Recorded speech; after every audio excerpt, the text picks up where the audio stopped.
هو ايه الفرق بين الزمالك والاهلي هذا الموسم؟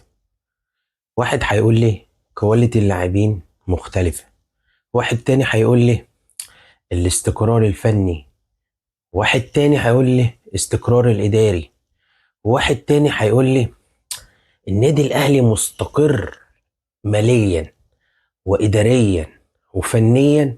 كل ده انا همشي معاك فيه تماما، كل اللي انت بتقوله ده انا معاك فيه. بس في نقطة هي دي اللي مخلية الزمالك واقف لحد دلوقتي على رجليه. ده غير طبعا غير جمهوره، ده شيء مفروغ منه، ولكن انا بتكلم على نقطة جوه الملعب كلنا شفناها وكلنا واخدين بالنا منها، بس محدش مركز عليها. هتقولي يا عم خلص، انت عمال تتكلم ودي اديني المهم. هقول لك المهم.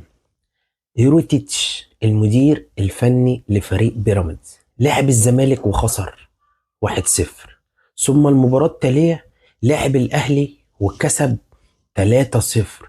واحد هيقول لي يا عم ما هي بيراميدز بتيجي قدام الزمالك وبتبقى فرخة دايخة، اللعيبة والمدير الفني وكله ما بيبقاش شايف.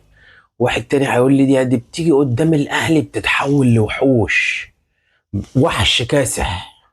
طب ما تيجي نسمع يوريتيتش في المؤتمر الصحفي لما حد سأله السؤال دوت: انت بتيجي قدام الزمالك وبتبقى ضعيف جدا، وبتيجي قدام الاهلي وتتحول لوحش. تعال نسمع. يوريتشيتش قال تصريح وربطه بالزمالك على الماتش. قال لك لما اتسال في المؤتمر الصحفي بعد الماتش النهارده كسبان 3-0 ده كانوا بيقولوا 4-5، خد بالك يعني يعني لو في شويه ممكن السكور يزيد. بالظبط. قال انه حد من الزملاء ساله يعني ايه الفرق بين الاهلي والزمالك؟ انت خسرت من الزمالك وكسبت الاهلي 3 وخسرت من الزمالك 1-0. قال ان الفارق دلوقتي مش في جوده الفنيه ولا في لعيبه الاهلي اعلى، هو بيقول كده، رايه كده.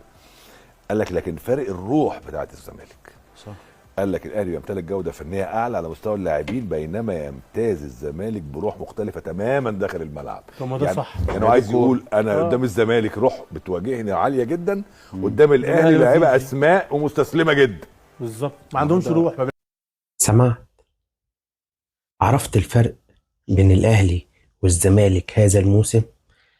الكورة مش فلوس بس، الكورة روح، الكورة انتماء. وطول ما انت عندك روح وعندك انتماء هتقدر تتغلب على المادة. ده الفرق اللي بين الاهلي والزمالك هذا الموسم.